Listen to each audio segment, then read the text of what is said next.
Les technologies de l'information sont aujourd'hui en train de transformer totalement le bâtiment et la ville.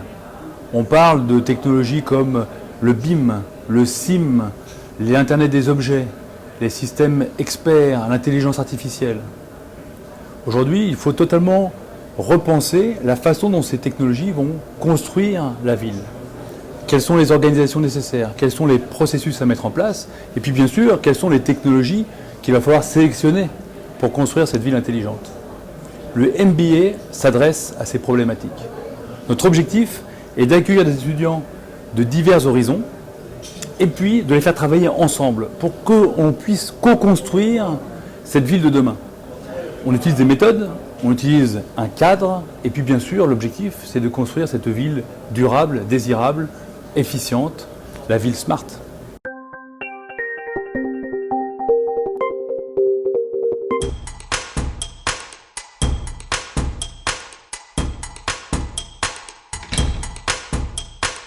Cette année, on a travaillé aux côtés de la mairie de Courbevoie sur le projet d'aménagement du quartier de l'Age pour essayer d'amener nos expertises Smart City et management des écoquartiers dans le domaine du numérique pour voir comment le numérique pouvait aider la ville de Courbevoie à faire du quartier de l'Age le quartier de demain.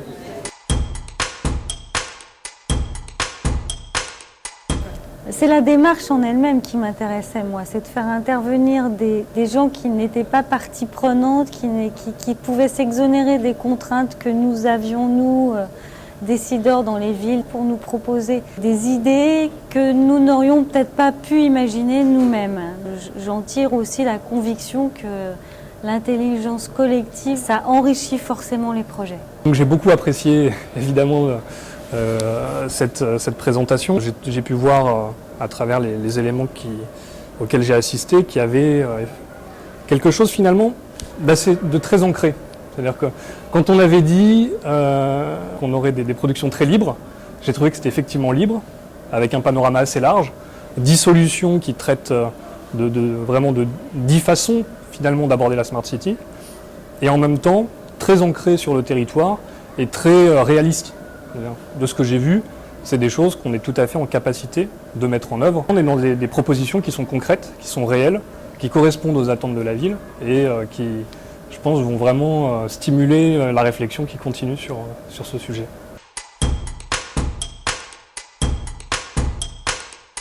J'ai une formation en fait, d'ingénieur environnement, donc c'est une formation qui était assez généraliste sur la partie énergie renouvelable, énergie et développement durable. Et j'ai voulu, pour ne pas forcément avoir un éventail un peu trop large en fait, de choix possibles, de passer sur un côté un peu plus numérique, appliqué justement à l'énergie et au développement durable. Et c'est ce qu'offrait un peu le MBA, justement Smart City, Management des écoquartiers, avec cette dimension plus de territoire et de ville qui me plaisait vraiment. Parce que là, on arrivait en fait, sur le niveau de la ville à des projets vraiment concrets qu'on pouvait commencer à appliquer, qui étaient justement en relation à la fois avec l'énergie et à la fois avec le numérique. Alors, déjà, le MBA, la première chose qui m'a apporté, c'est vraiment une professionnalisation. Donc, c'est un MBA en alternance qui m'a permis en fait, de pouvoir travailler à Veolia. Et dans un deuxième temps, c'est vraiment d'évoluer dans un cadre pluridisciplinaire avec des personnes qui viennent d'horizons différents et pouvoir, avec ces personnes-là, co-construire un projet. Donc, c'est vraiment apporter une ouverture d'esprit et une ouverture professionnelle à mon parcours d'architecte.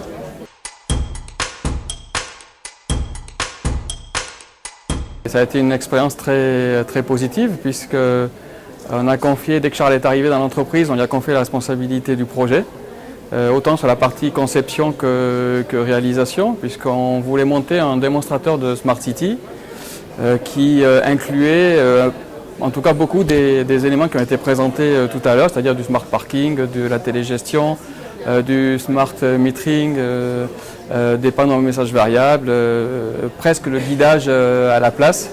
Et donc il a participé au projet depuis le début jusqu'au montage des équipements. Il a même participé à la commande des équipements, à la consultation des fournisseurs. Et il a été, je dois le dire, assez autonome. Bien sûr, je recommanderais cette formule qui en plus est assez souple puisque le stagiaire reste une semaine en entreprise, une semaine en école. Donc ça permet quand même de le voir assez souvent et d'avoir un suivi dans les projets. Donc la formule en plus est bien, je trouve, en tout cas adaptée. En conclusion, Nous avons pu vous montrer le fruit de cette année de travail en collaboration avec la ville de Courbevoie, entre des étudiants, une collectivité, des entreprises qui prennent des étudiants en alternance. Vous pouvez tout à fait vous inscrire pour les années suivantes dans cette formation innovante, formation par le projet, professionnalisante, tant en tant qu'étudiant que collectivité souhaitant avancer sur ces sujets nouveaux avec nous, ou entreprise cherchant des compétences pour mener à bien ces différentes opérations. Merci et à très bientôt.